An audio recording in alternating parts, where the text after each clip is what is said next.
ሰላም እንዲናችሁ በያላችሁ በጥሉ ነገር ሰላም ነው። አሽና እንዲያላችሁ እሞኝላችኋለሁ። ቤስቲስ ኮን ለዋዳች ላይክ እና ሼር እያደረጋችሁ ሐሳቦቻችሁን ለብዙዎች ቸኮፍሉ። ለዚህ ከልብ አመሰግናችኋለሁ። ሐሳብ ሲሞቻችሁ እንደለመዳችሁ 3000 ላይክ እንድትገጩኝ በትትና አጎብዛችኋለሁ። ዛሬ ሚዛናችን ዘላችሁ የመጣ ነው። አሁንም መነጋገሪያነቱ በዓለም አቀፍ ሚዲያዎች ላይ ያላቆመው የአርጀንቲናን ቅሌት ነው። እንግዲህ አርጀንቲናውያን በዚህ ጨዋታ ተሸነፉ ብቻ አይደለም ተናቆ ተዋረዱ ተንጓጠጡ ማለት ይቻላል። መላ ዓለም አርጀንቲናን እያንጓጠጠና እያዋረደ ያለው ምክንያቱም ጉዳዩ ከሽንፈት አልፎ ወደ ቅሌት ሄዷል። ከዚህ በፊት በዚህ ጨዋታ የተሸነፉ ለምሳሌ እንደ ኬፕ ቨርዲ ያሉ እንደ ፈረንሳይ ያሉ እንደ ሌሎችም እንግሊዞችም ሌሎችም ተሸንፈዋል። በክብር ከውድድሩ ውጭ ሆነዋል። አርጀንቲናዎቹ ግን ጉዳዩን ከኳስ ውጭ አስወጥተው ወደ ዘረኝነት፣ ወደ ንቀት፣ ወደ ቅሌት ውስጥ ነው የመሩት እና ይሄ ለኛ ትልቅ ትምህርት ነው። ትልቅ ትምህርት ነው። አንዳንድ ሽንፈት ወደ ቅሌት እንዳይሄድ ጥንቃቄ ያስፈልጋል። ለምሳሌ እኛ እርስ በርሳችን በዘር በብሔር ተባርነ እንገዳደላለን። በጣም ጸያፍ ነገር ነው። ነገር ግን እሱ እንኳን ቢሆን ወደ ለየለት ቅሌት እንዳይሄድ ጥንቃቄ ያስፈልጋል። ለምሳሌ በሰሜኑ የአገራችን ክፍል ላይ ተዋክተናል። እንግዲህ የፖለቲካ ልዩነት ሊሆን ይችላል፣ ዘረኝነት ሊሆን ይችላል። በማንም መንገድ በእኛም ይሁን በእነሱም መንገድ ተዋጋን። በቃ አለቀ። መዋጋት ተዋጋን፣ ጥፋት ነው፣ ጸያፍ ነው። ነገር ግን ይሄ የተዋጋን መዋጋት ወደ ለየለት ቅሌትና ውርደት እንዳይሄድ መጠንቀቅ ያስፈልጋል።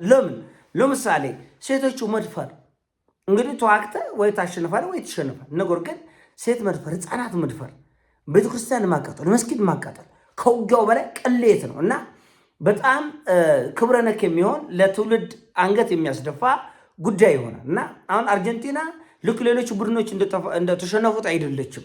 ቤልጅየም እንደተሸነፈችው፣ ፈረንሳይ እንደተሸነፈችው፣ እንግሊዝ እንደተሸነፈችው፣ ሌሎች አገሮች እንደተሸነፉት፣ ብራዚል እንደተሸነፈችው አይደለም። የአርጀንቲና ሽንፈት እስከ ፍጻሜ ድረስ ደርሰዋል። ነገር ግን ቅሌት ነው የሆነው።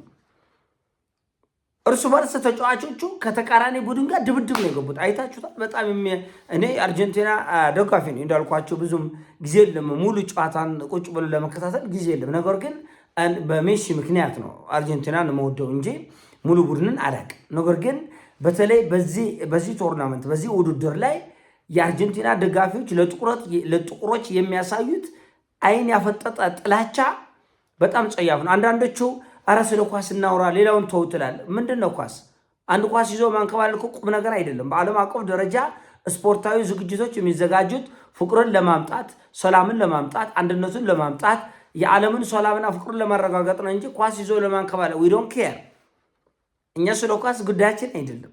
እኛ በኳስ ውስጥ የሰዎችን መከባበር፣ መፈቃቀር፣ ባህልን ማስተዋወቅ፣ መቀራረብ ነው የተፈለገው። ስለ ኳስ ብቻ እናወራ።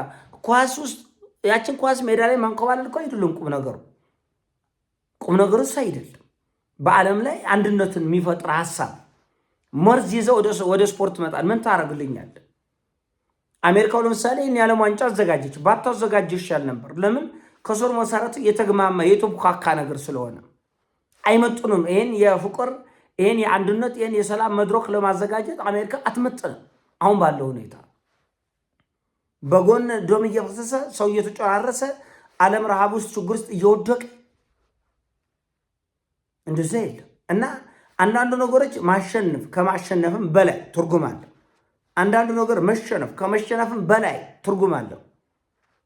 ለምሳሌ እኛ በአድዋ ያሸነፍነው ጦርነት ከማሸነፍም በላይ ነው። ጦርነት ከማሸነፍም በላይ ነው። የዓለምን ታሪክ አቅጣጫ የቀየርንበት ነው። አዲስ ታሪክ ድጋሜ እንዲጻፍ ያደረግንበት ነው። ከማሸነፍም በላይ አንዳንዱ ነገር ከመሸነፍም በታች ቅሌት። ልክ እንደ አርጀንቲና አውሬዎች ናቸው፣ እንትኖች ናቸው፣ ተደባዳቢዎች ናቸው፣ እንትኖች ምንድነው ምቀኞች። አሁን አርጀንቲና የምቀኛ ስራ ነው የሰሩት። ስፔኖች አሸነፉ አናይም ብለው ፊታቸውን አዞሩ። ዓለም በሙሉ ያየው ፊታቸውን አዞሩ። ስፔን ዋንጫ ስትሸለም ራሱ በዓለም መድረክ የተከበረው በጣም ጨዋና የተረጋጋ የሚባለው ሜሲ ጭምር ንቀቱን አሳየ ለስፔኖች። ይሄ እንደዚህ ያለ ነገር በምንም ተአምር የእናት የልጅ ቢሆን አይሆንም ማለት መልሞድ አለ። ኢትዮጵያ ውስጥ እንደዚህ ነው ችግሩ። የሆነ ዘፋኝ ወዳል ማለት ያ ዘፋኝ ዘረኝነትንም ተፋ አቆረሸ፣ ያ ፖለቲከኛ ዘረኝነትን አቆረሸ፣ ሰውን ከሰው አጎዳደለ። ይሞቸኛል የሚባል ቋንቋ የለም ይላል። አንዳንዶች እኔ ጌቹ ይሞቸኛል አራዳ ልጅ ይላል። ዶንዘዝ ንቃ ከቁልፈ ይሙችኛል የሚባል ነገር አንድ ሰው የሚመች ለአገር ሰላም፣ ለአገር ፍቅር፣ ለአገር አንድነት፣ ለዓለም ሰላም፣ ለዓለም ፍቅር፣ ለዓለም አንድነት፣ ለድሆች ጠበቃ ሲቆም ነው እንጂ ለወሬ መፍጨት እኛ እኔ ያለላችት እንደ ወሬ ለመፍጨት ምን ሰው ታማርጣል? እና ከመሸነፍም በታች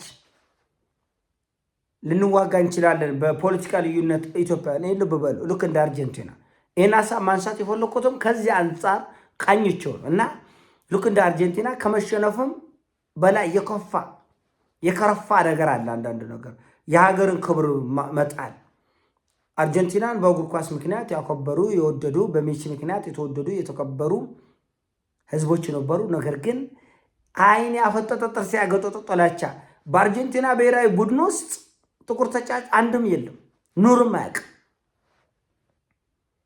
እንደምታውቁት ደቡብ አሜሪካ ውስጥ ብራዚል በጣም ብዙ ቀያይ ሰዎች አሉ፣ ጥቁሮች ይጠቀማሉ፣ ብዙ ጥቁሮችን። ኢኳዶር ውስጥም እንደዛ ሌሎች ምንድነው ኡራጋይ፣ ፓራጓይ ምናምን ትላቸው በደቡብ አፍሪካ በደቡብ አሜሪካ ያሉ አገሮች ጥቁር ተጫዋቾችን ይጠቀማል። መጀመሪያ ጥቁር ተጫዋቾችን ይዞ አልመጡ። ሁለተኛ የተቃራኒ ቡድን ጥቁር ተጫዋቾችን ያንጓጥጣሉ፣ ያዋርዳሉ፣ ዝንጀሮ ይላል። እንደዚህ አይነት የወሰበሰ ነገር ቀፋፊ ነው። ለአንድ ሰው ብለን የህዝብን ክብርና ጥቅም አንሰጥም። እኔ የሆነ ፖለቲከኛ ኢትዮጵያ ውስጥ በወድ ለሰዎች ደም መፍሰስ ምክንያት ከሆነ ወይኔ ከሌነ ወድጃል እንደ አምልኮ ነው እንዲያስኩ ጥሩ ስትሆን እወዳለሁ፣ ጥሩ ሳትሆን ጦልሃለሁ፣ ጽየፋለሁ፣ ጥሩ ስትሆን አከብራለሁ፣ አደንቃለሁ፣ እሞትልሃለሁ። ባለጌ ከሆንክ በሰው ደም በሰው ሞት የምትሳከር የምትፈነጥስ ከሆንኩ ደግሞ አንጓጥጥሃለሁ።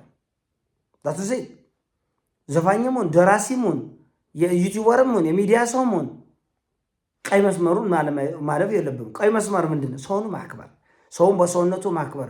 ሃይማኖት የሁሉ ነው፣ አያገባህም። አንተ አምላክ አይደለም። በሰዎች ሃይማኖት ከወተ ለምን እንትን ሆንኩ ምን አገባ? አይመለከትም። ሰው ድንጋይ ማምለክ ይችላል። ሰው የገንዛ ስልኩን ማምለክ ይችላል ከፈለገ። አይመለከተኝም።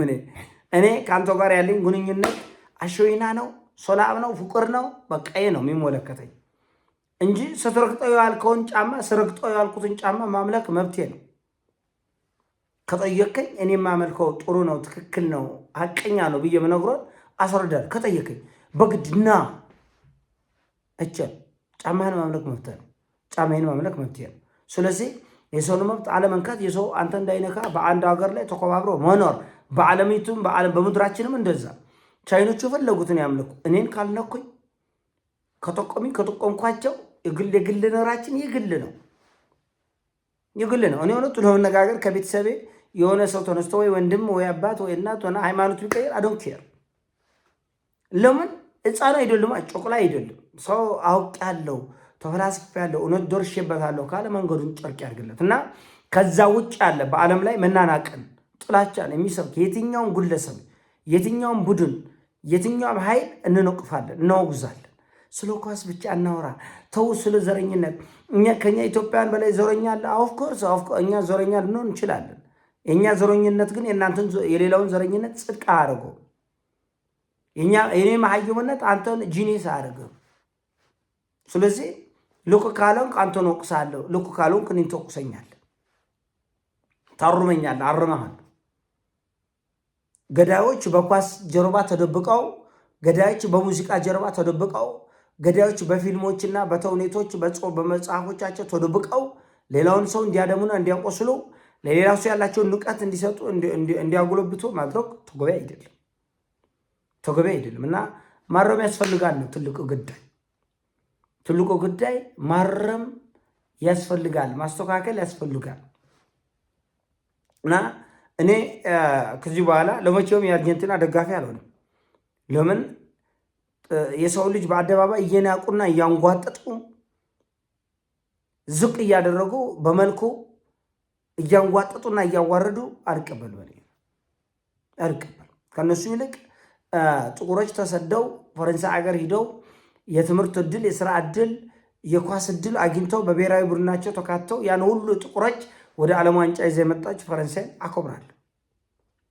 ይሄ ነው ጀርባው ምን አለው አሻጥር አለ አውቃለሁ። ብዙ ስብስብ ነገር አለ። ነገር ግን ባየነው በተረዳነው ፊት ለፊት ባለው ጉዳይ እንደግፋለን፣ እንቃወማለን። ይሄን ያሳውነው ሲሞቻችን ላይክ አድርጉ፣ ሼር አድርጉ። ወዳችኋለሁ። ፒስ